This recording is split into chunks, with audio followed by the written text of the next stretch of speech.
details on cosmology, but I wanted to kind of jump in with the Muslim thing where the guy wasn't able to explain cosmology. Can you explain it? No, I'm not an expert on it. I've got You got basics. Basics, but this guy was like a Lawrence Krauss type guy that was here. Well, can I test something on you then?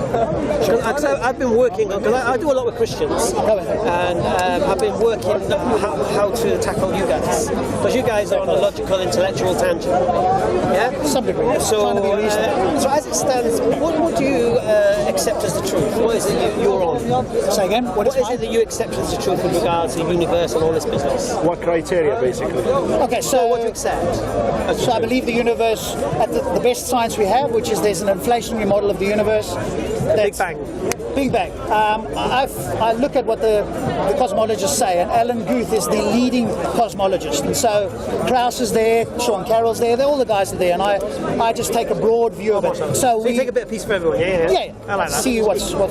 So because this one, I've never understood. We don't need the Bible. No, you definitely don't need the Bible. You don't need the Bible. No. Don't need the Bible. Right. So you believe in the concept of cause and effect, yeah? Yes. So everything that begins to exist requires a cause. Yes. All right. And you understand that there's different types of causes, mechanical and conscious. Be more specific. What do you mean? Okay, by mechanical, I mean its effect is simultaneous with its existence. So what you probably mean is contingent and material. Is that what you mean? Those two causes? Well, that's the Christian view of it, contingent and material, which basically means that if Michelangelo was the contingent cause of the statue, but the marble was the material cause. Right, so that's how they split it. No, I'm not saying that. I'm saying, for example, an apple tree is the cause of apples. Yes, broadly speaking, yeah, sure. Right. Obviously with water and photosynthesis. Yeah. Now, its effect is simultaneous with the apple tree's existence. It doesn't choose when to do things. It's automatic with regard to its existence. Okay, but there's a tree first and then there's an apple. Yes. Yeah. Meaning the cause of the apple is the tree. Yes. But the tree doesn't decide when it has an apple or not. Well, not in the words decide, no, but it will happen at some point. No, it's just not a conscious process. No, but the process is happening as the tree exists. Yes, over a period of time. It's not a conscious decision. No, not conscious as you and I understand. Exactly. Yeah. So like me, I have a daughter. Yeah, me too. I'm the cause of my daughter. One of the parts. Okay. My daughter can't exist if I'm not involved. Right. Now I can choose when to effect my cause. Okay, you want to use those terms, yeah. Or if I want to make an apple and blackberry crumble. Yeah. If I make an apple and blackberry crumble, you're making me hungry now. It wouldn't exist. Hold on. With custard? It depends. If it's hot, with vanilla ice cream, if it's cold. Oh my God! So that apple and blackberry crumble wouldn't exist unless I caused it to exist. Yeah? Sure. But it doesn't necessitate to exist because I exist. Sure. Yeah? So this is what we call a conscious cause. It's a cause, that makes things but doesn't have to basically. It's not contingent, if you like. Yeah. Okay. Whereas a mechanical, it's simultaneous with its existence. Yeah? Example of that would be what? The apple tree. Okay, if you want to use that term. I haven't heard that term before, but okay. Yeah. So, for example, if we look at things that have a conscious cause, basically with what we know in the world, human beings obviously, and animals, and to some extent insects, they get to decide when to affect their cause. Yeah, I'm not so sure about insects. No, I know. That's to some degree. That's why I didn't say completely. Okay. So now we have to look at what things that began to exist. Now you've accepted the universe began to exist. Not strictly speaking, but I'll give it to you. Let's go with it. Because Guth says he's not sure whether the universe began to exist in the sense of like there was nothing, not nothing, but there was no universe and then there was suddenly universe. So do you believe the universe is infinite or finite? As far as we know, finite. Therefore it began to exist? In some form, yes. It began to exist. And we know now if something begins to exist, it requires a cause. Sure. So what do you then believe is the cause of that? So one plausible model that they give out is the quantum vacuum, which could be eternal. So that essentially is, and when I say that to some people, they go, oh, that's like God. But of course, the quantum vacuum is not like God. It's not intelligent. It's not conscious. It's just a field of possibilities. But the quantum vacuum is not nothing. It's not nothing. No, but I didn't claim it was. No. So this quantum vacuum, it's not conscious, no? No. Right, so it's mechanical. Random. I've never used the word mechanical. It's not conscious, let's just leave it at that. Right, so basically, it doesn't choose when to cause its effect. Random. Does it choose? No. Random would be a word, yeah. Random. Chance would be a... Well, no, not really, because an apple tree is not random. It's causes... Well, we're talking about the... we're talking about things that begin to exist, yeah? We're talking about the cause of things that begin to exist. Okay, so on that point, what has ever begun to exist? So we've got to be quite clear, because I What do I believe? Yes, yeah. I believe everything begins to exist. Okay, so that's not what most philosophers say. If you use the word begin to exist, what's ever only begin to exist? The universe is the only thing that's ever begun to exist. Would you agree? No. Everything else has transformed from one. No, I begin to exist. No, you don't. Not in the same way the universe does. Prior to that, you were something else. Those atoms were in the universe. If you look this up... No. No, it doesn't work like that. If you're saying that the quantum, whatever it was, Quantum vacuum. which caused the universe, Which is a possibility. is eternal, Yeah. then its effect should be eternal. Because it's not conscious. See, What's it? I'm just testing this Okay. out. Sure. So its effect should be eternal.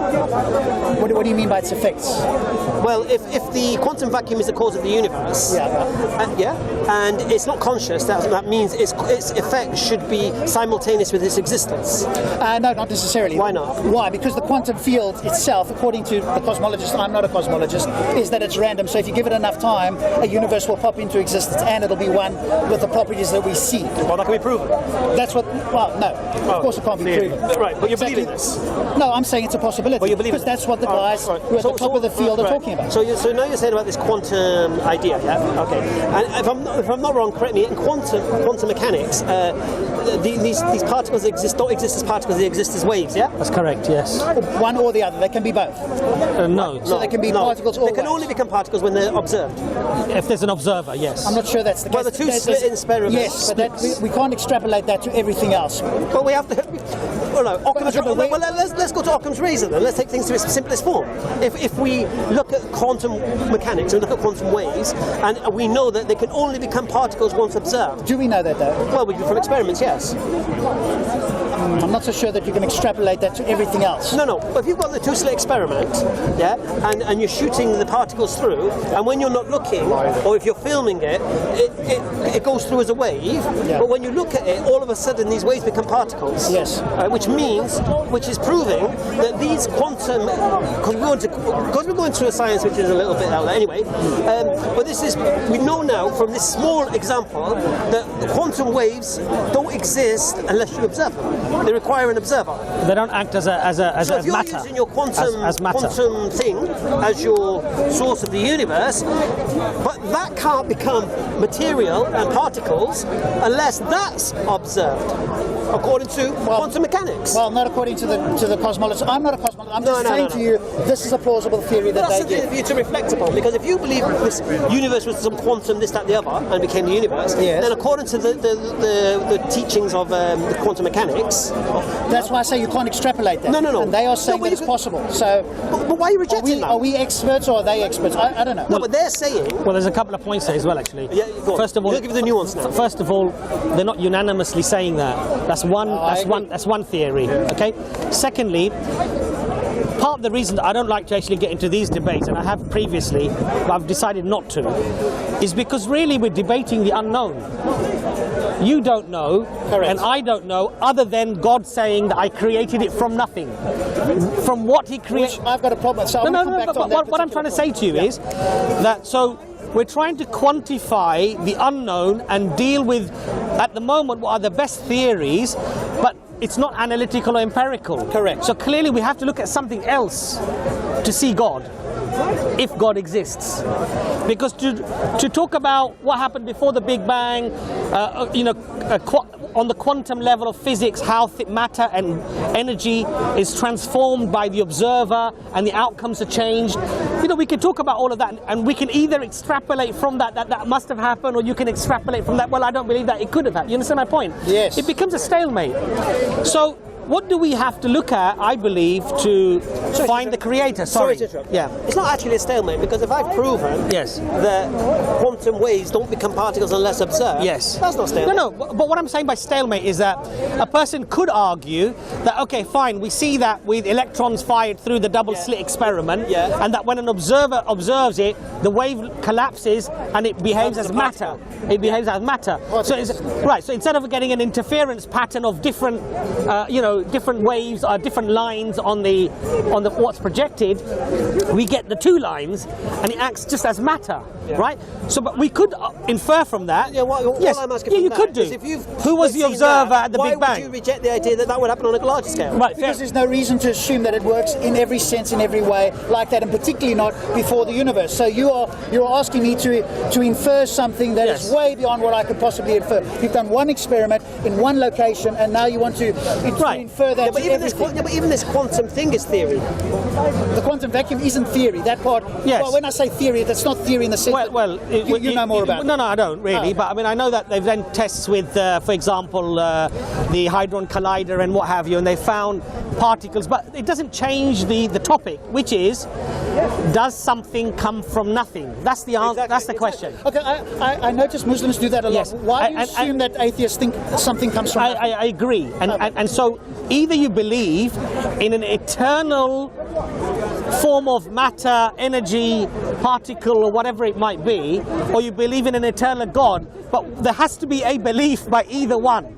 Either the universe or what created the universe is eternal, and that has to be a belief because it's not empirical, or what created it from the religious point of view is eternal. One of the two. Now, so how do we distinguish which one we believe to be eternal? Because because it's not empirical. Well, you're not going to see a photo of God, see a hand of God, and say, "I am God, believe in me." No, true. Right. So you have to come to that with reason and with the best possible, let's say, reasoned arguments to support your claim. So for the Muslim, that would be the Quran. And so when the Quran says, because at the time of the Arabs, when the Quran was revealed, that was the miracle. At the time of Moses, there were many miracles. He showed them staff turning into snake. You know, if you were standing at the time of Moses and the sea parted and you saw the sea on that side and you see the sea on this side, you would believe. You have no reason now to doubt. You'd say, well, yes, he is the prophet of God, right? Because this is not an illusion. I'm walking through the sea. But we don't see those miracles. So what is the miracle that we are left with that we can assess?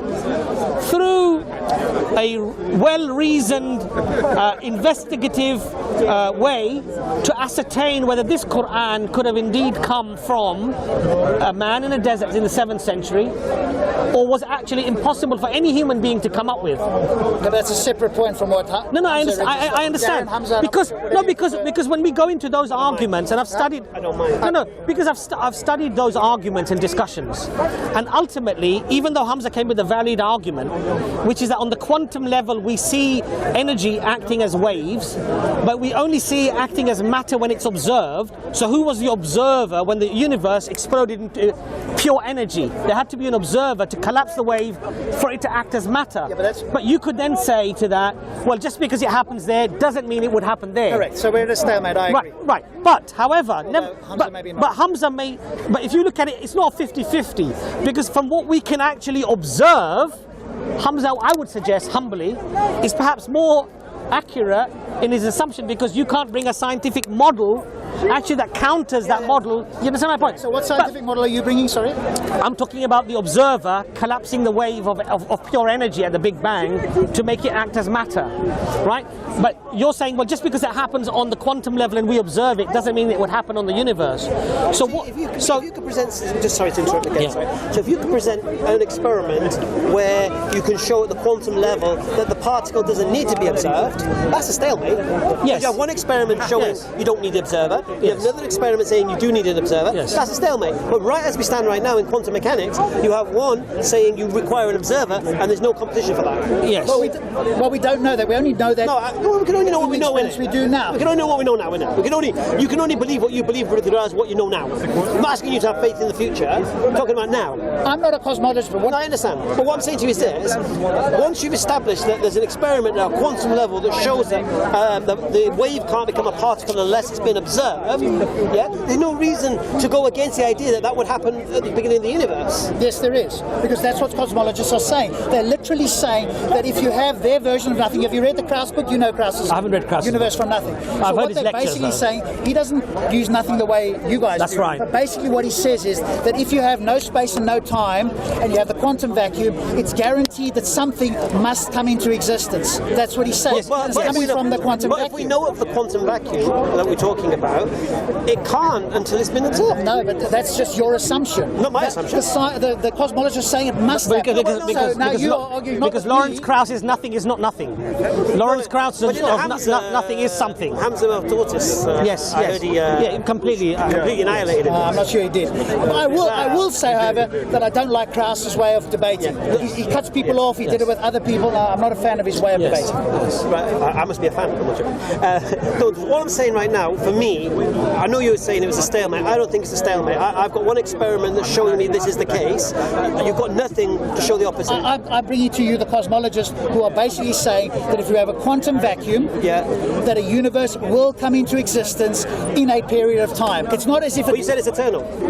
The quantum vacuum is eternal. Correct. Yeah. But the universe will come into existence at some point in time. That's what they're saying. I can't prove that. I'm just giving you the latest information. Can it be eternal and then have? Do you have the problem of infinite regression with an eternal quantum vacuum? By the way, I don't subscribe to the infinite regress. Oh, you don't? No. So when an atheist comes and says, "Who created God?" I don't believe in that. If you've got a God, that must be eternal. No. But what do you mean by the infinite? So you don't believe in infinite regression? No.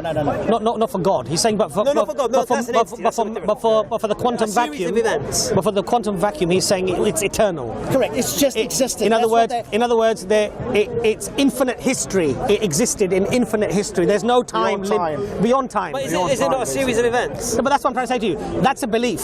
Yeah. Correct. That's not science. No. Is it a series of beliefs? Well, it is a belief. The quantum vacuum. Well, no. The quantum vacuum being eternal is a belief. I know, but I'm talking about the practicalities of it. Is that a series of events? Well, according to the atheist who says that the quantum vacuum is eternal, effectively what he does is he takes God out of the equation and he puts a quantum vacuum there. Yeah. That's what they're doing. I don't do that because But the quantum vacuum is not conscious, which is my whole point. Exactly. Why is the effect not come straight away? Just because it's a random effect over a period of time. That's what they're saying. I don't claim it's, but I'm giving you But that's my point. If you were debating Krauss or somebody, they would be able to explain. Sorry, I forgot. What was your name? Rob Abbas. Rob. Sorry to interrupt. No, it's okay. Robert. I always remember Isaac doing that. Rob, what it is that that's why I don't like to go into these discussions. Sure, I'm not a scientist.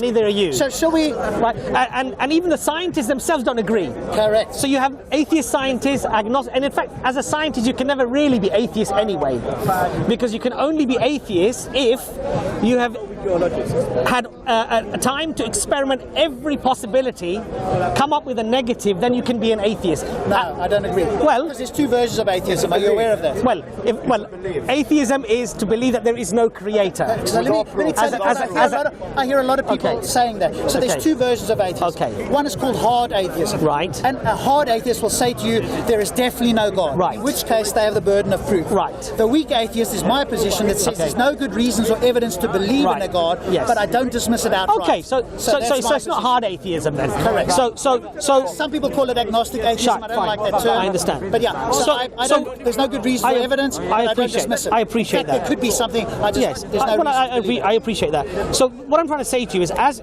human beings today, living in the 21st century, what can we look at that convinces us that either the Muslims have got it right or they've got it wrong?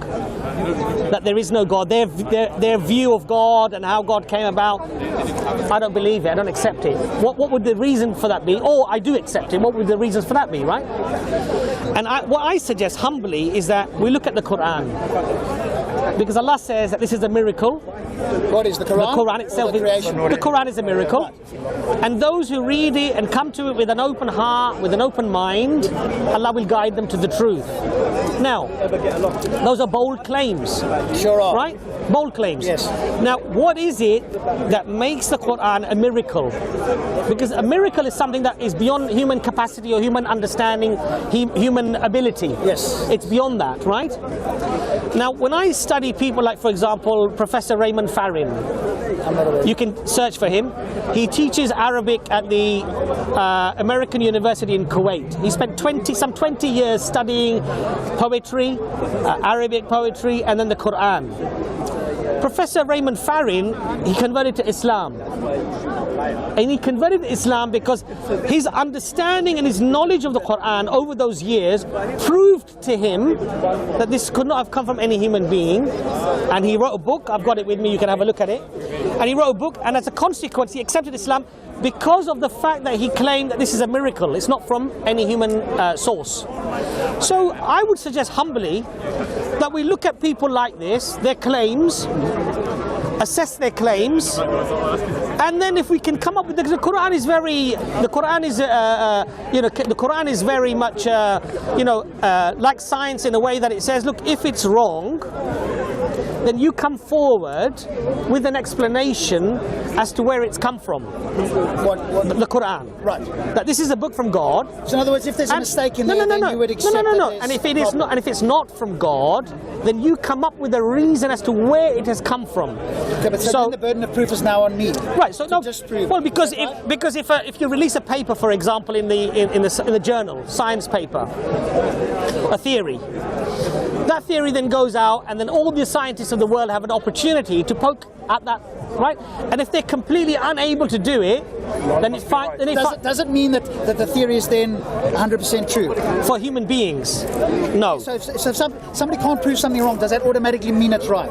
If somebody can't prove it's wrong, then it poses some logical and reasonable questions as to where it could have come from. Sure, but that's not the same as claiming that it's absolutely right. Well, there's nothing absolute with anything because we're not absolute beings. Because it's a deficiency within us. So the thing itself could be absolute because it's from God.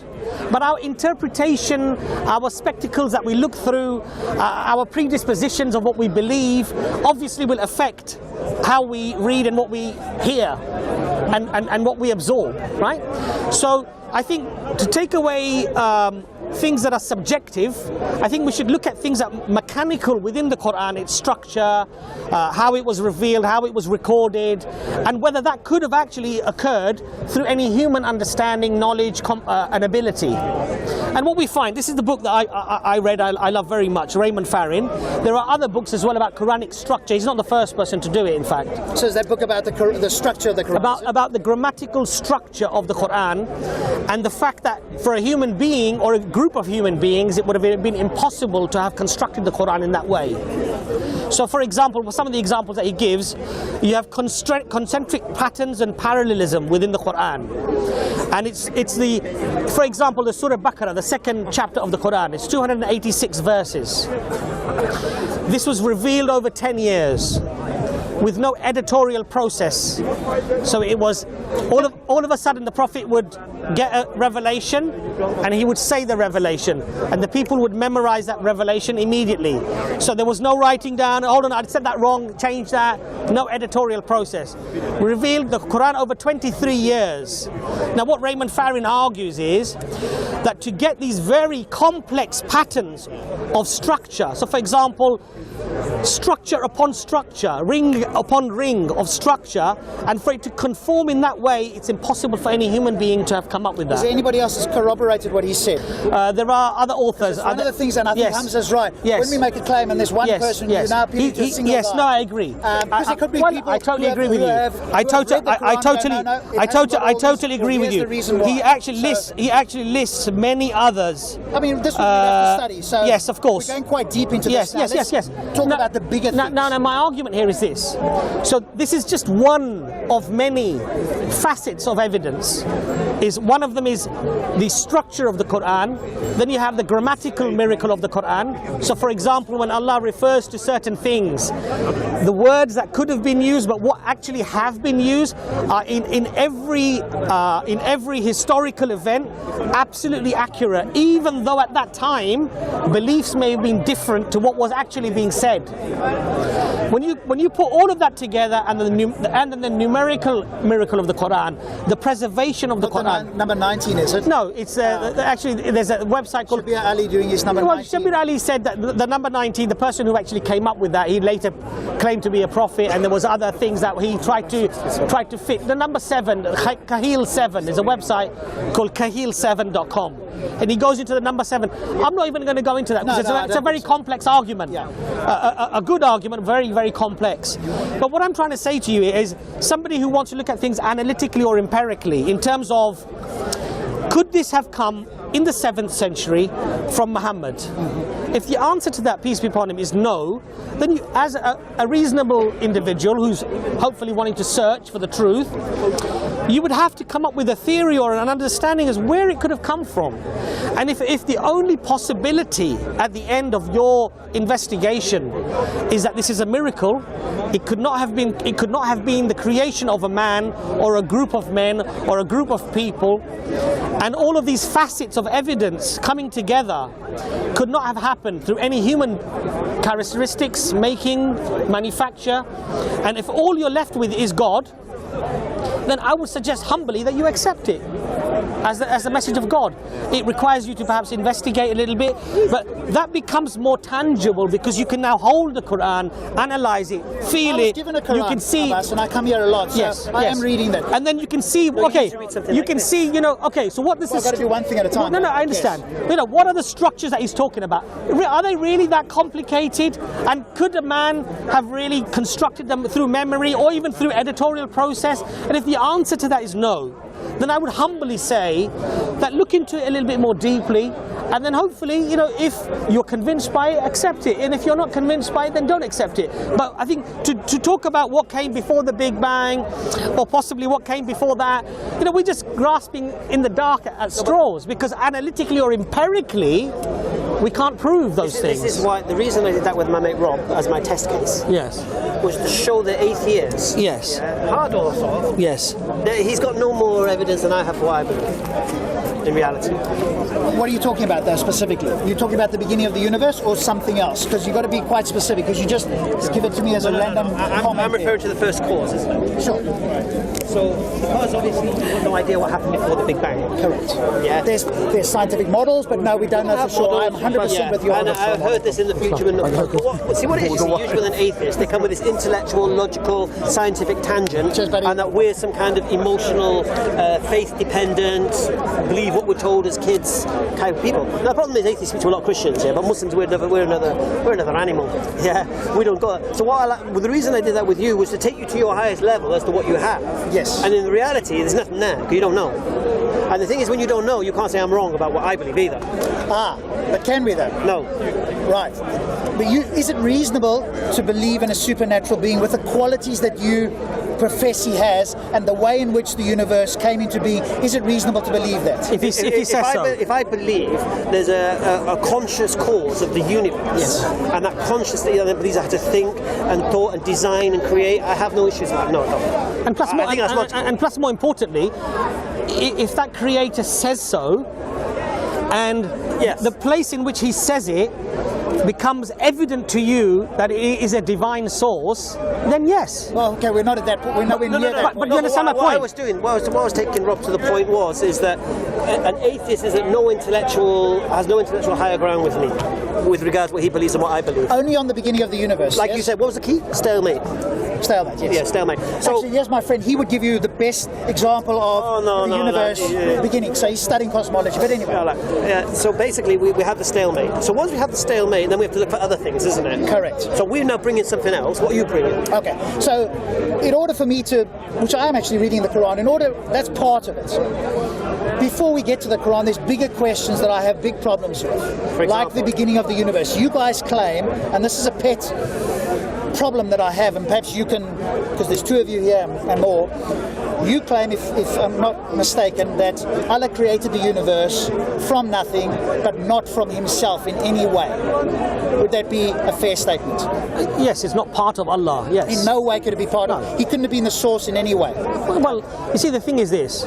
When we start talking about how Allah created the universe, exactly what he used, all we know is Allah said, kun fayakun. He simply says be. That's not good enough for me. I know, but I understand that. But you see, the point here is this, again, that we could debate those things, but we're debating the unknown. Yes, but are we though? No, of course. I disagree with. Well, look, there are many cosmologists who agree today that the universe came from nothing. I'm not talking about cosmology. Yeah. Even from a philosophical point of view, if we just think about it, you've made essentially, from my point of view, a philosophical claim. Yes. You've said that Allah created the universe from nothing, not from himself. Yes. I say to you, that to me doesn't seem rational. Well, but look, look, I need to explain it if you stop talking at some point. No, but we are limited to what we find rational or reasonable according to often so many factors.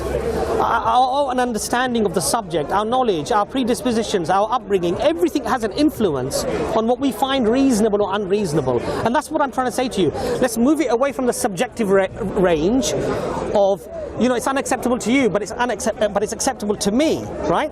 But that's subjective, isn't it? So let's move it away from the subjective range to something that's more analytical or empirical. Could this Quran, as it's constructed, have come from anyone other than God? And God is asking you that question in the Quran. And Allah is saying to you, if it has, then you come up with where it's come from. And Allah says, and with the surety you won't be able to. You know, you won't be able to come up with anything other than it's come from God. Because at the time of the Prophet Muhammad, peace upon him, they said to him, he's mad.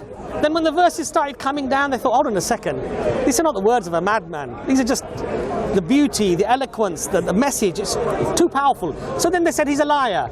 Then when they said, hold on, he's not a liar because he's Al-Amin. For 40 years we knew that this was the most honest and noble of all of us. So they said that won't wash. So then they ended up saying, this is magic. They didn't even realize that they had moved one step towards belief, because now they've accepted that it's not human making. It's not human characteristics. It's not human understanding. It's not human comprehension. They sent the best poet at the time. They said, find out where he's getting these words from. So he goes and talks to him. He finds out the Quran. He reads, you know, here's the Quran, and he says, he goes back. They say, is he a liar? He's not a liar. Is he this? He's not that. Is he that? He's not that. Then what is he? Tell us. You're the best of all of us. He said, my poetry is better than all of yours combined. This is not poetry. But the only thing you can say, it's magic. And isn't that amazing? Magic is when you pull a rabbit out of a hat. It's not words, yes? But when you claim the words are magic, because at the time the Arabs were linguistic masters of poetry, they value two things: the birth of a boy and the birth of a poet. And when Muhammad comes down with his Quran, sallallahu alaihi wasallam, they knew immediately. No, pagans for centuries, and why would they listen to Muhammad? If it was just any other poetry or any other nonsense, why would they be convinced? Why would they fight on behalf of Islam and sacrifice their lives for a message from a man if they didn't truly believe that, you know what, this is not just some poetry, these are not just some fancy words, this is amazing, it could have only come from Allah. Because they understood the language, they understood the way the language, you know, when Muhammad comes down with the Quran, sallallahu alaihi wasallam, through wahi, through the Quran, at that time there were some 9 or 11 grammatical constructs of how you could construct the language. The Quran came down and it turned everything on its head because it didn't conform to any of those structures. It was a new way of speaking the language. And then Arabic, the most eloquent Arabic, changed to the Quranic Arabic discourse because that became the purest Arabic. How does a man in a desert in the 7th century, herding goats, never known for any poetry, never known for any text, come with a text that till today Allah challenges? If it's not from God, then you come up with a chapter like it. And I've always been interested in that claim. So you've done a wonderful monologue. You should have been on a ladder there. Yes. But I don't Be that like as it ladders. may. They're too high for me. I hear this from Muslims a lot. Yes. Bring a chapter like it. Yes. My question is, what is the criteria that you would accept Yes. in order for me to bring a chapter? Not me personally, well- but somebody to bring a chapter well, you know- that you would accept. Because it Okay. seems to me that's an impossible task. But that test is not for you, Oh, who's it for? the Arabs. So only for believers? No, Arabs. No, because Only for Arab speakers? you mean? well, because you have to understand the language, Yeah. right? If I translate French poetry into English, it's not going to have the sweetness of the Okay, message, that- right? That's a different position that you're taking. Because when I hear that from some Muslims, it's almost like they're asking me personally, and I go, hey, no. I'll bring you something in There's English. two criteria. but- There's two criteria. Right. The first criteria is for the Arab. The second criteria is for you.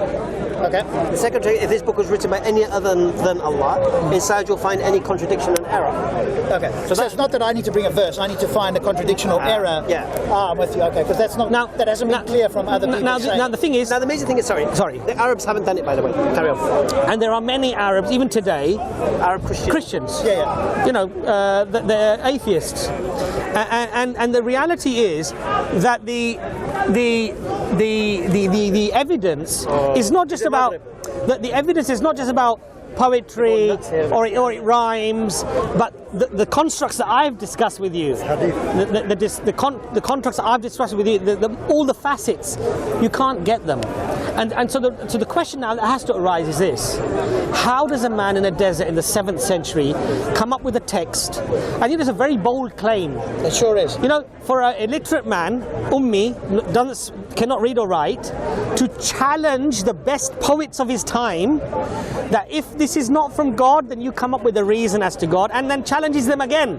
That if you can produce a verse like a chapter like it, and he's challenging who? The people at the time who were the best poets that existed, right? And he himself is illiterate. So these claims, this Quran, the way that it's constructed, I'll give you a few examples. One example. No, please don't. Just one example. Just one. I'm gonna fall asleep here. Just one Sorry. example. Just one example. Surah Baqarah, 286 ayah verses. Yes. I told you it was revealed over 10 years. Simultaneously, other chapters are being revealed. Simultaneously. The Prophet ﷺ would say, these verses pertaining to this chapter, these verses pertaining to this chapter. And yet it conforms perfectly in symmetry to Section 1 relates to Section 6. Section 2 relates to Section 4. Section 3 relates to Section 2 relates to Section 7. And it comes down to the middle, and in the middle ayah, orally transmitted over 10 years, simultaneously while other chapters are being revealed, and Allah chooses a verse, Allah has chosen the middle ground for you, the middle path for you. Where does that verse come? The word middle only appears once in 286 verses, and it appears in the 143rd verse right down the middle. That's not one example. The Quran is scattered with thousands of examples like that. How does a man in a desert in the 7th century, just on memory alone, he's on a camel, he gets a wahi, he says it to the people, this is the ayah of the Quran and it refers to this. And in those days there's no verse numbers, there's no chapter numbers, they learn it all orally. How does he do it? So these are the sort of questions that I think, if we're truly humble, we need to address, we need to look at. There are many other facets of evidence as well that support, grammar, as I said, the construction in terms of symmetry and concentric patterns and parallelism, and then as a reasonable human being, come up to a conclusion as to where you think it's come from. And if you think it's beyond the capacity of human beings, which I truly believe through my investigation, not just following it blindly, even though I am a Muslim, yes, right? These questions should be, I think, addressed by an individual, rather than referring to, what happened at the Big Bang, how did God create the universe, did he do it from himself, did he just say it and it happened? Because ultimately, those are not empirical questions, and those questions may never be answered until we die, and then God reveals to us how he did things, right? If he chooses to do so. But what we do have is the Quran, which I say is a miracle, which you can test, because you can hold in your hand, you can analyze, you can investigate, you can get people what they say about it, challenge it, and it's tangible, it's there, right in front of you. And it takes away this subjective realm of, I don't accept cutting off of your hand or marrying somebody at that age. Those are all subjective things. If God said it's okay, and you can prove that God said it, then it's okay. Khalas, finish, no discussion. You understand my point? I've got to quickly pray. I've got like 2 minutes. I'm really sorry. Rob? I haven't actually, I've just realised. I just looked at the sun. Sorry. So should we carry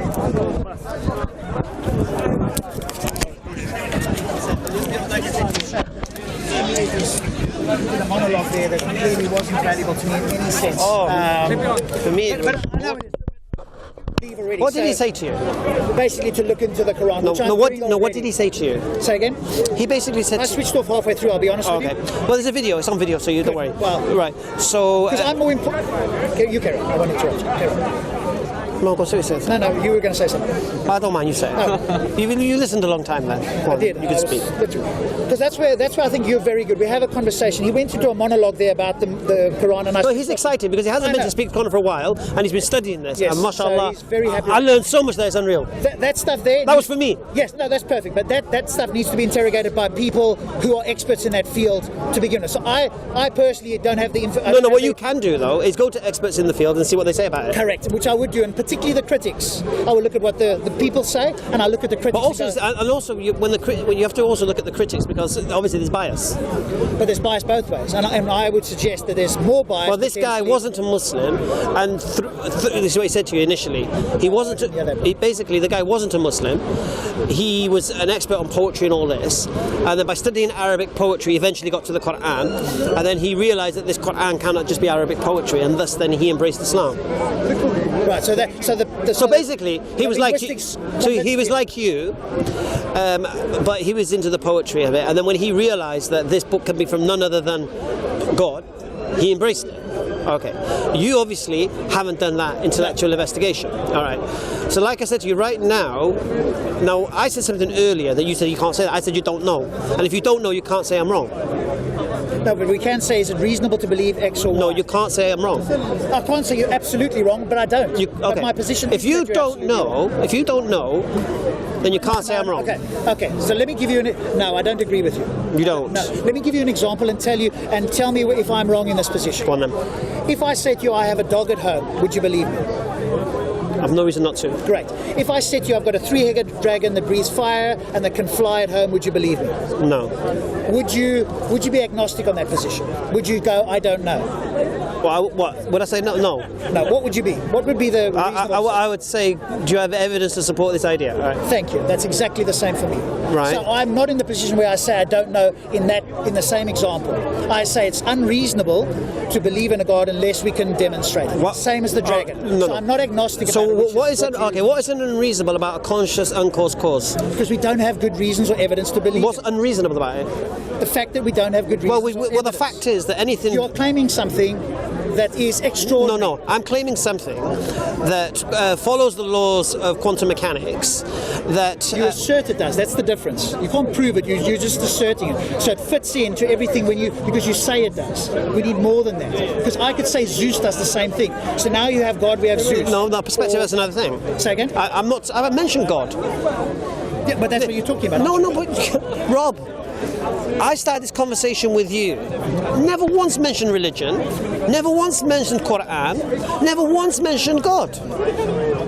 But you keep jumping on this God thing. I ain't mentioned it. All I've done is science.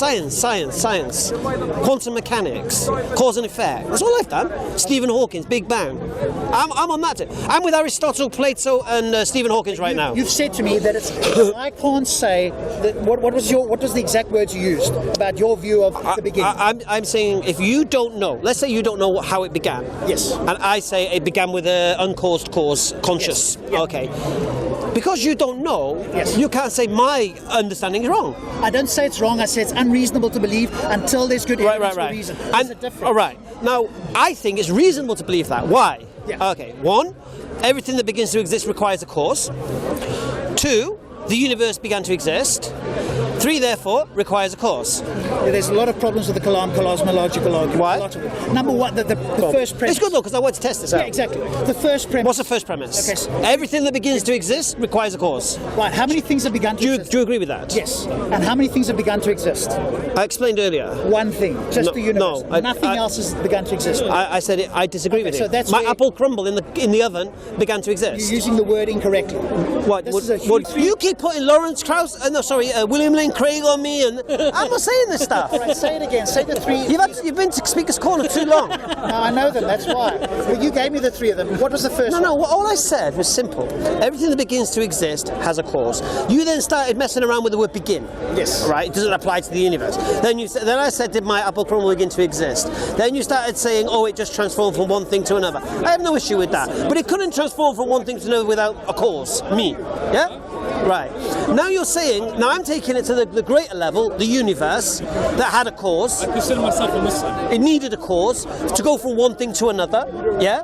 And I'm From one thing to another. from this quantum vacuum singularity, whatever it Now was. you're taking on my personal view. Why would you do that? Why aren't you taking on your view of how the universe came into being? Because that's what the... I'm going off science. Huh? I'm going off science, mate. I told you. I started this whole conversation. Never once mentioned God. I know. Never once mentioned religion. Never used any of the Quran to support my ideas. I'm just talking science, mate. I'm just going what Aristotle said, and what Plato said, and what Stephen Hawking says, and what Einstein said, and what Hubble says. I'm just going off these guys. I'm not going on a religious tangent here. Yeah, I'm just telling you that model. So looking at that model, for me, is reasonable to assume there must be a cause. And that cause needs to be conscious. Rob, I have to go pray. Have you? Been a pleasure. We'll catch up again, buddy. Yeah, we always escape at Maghrib time because this place descends into chaos. Oh, right, that's good. This is not this pride.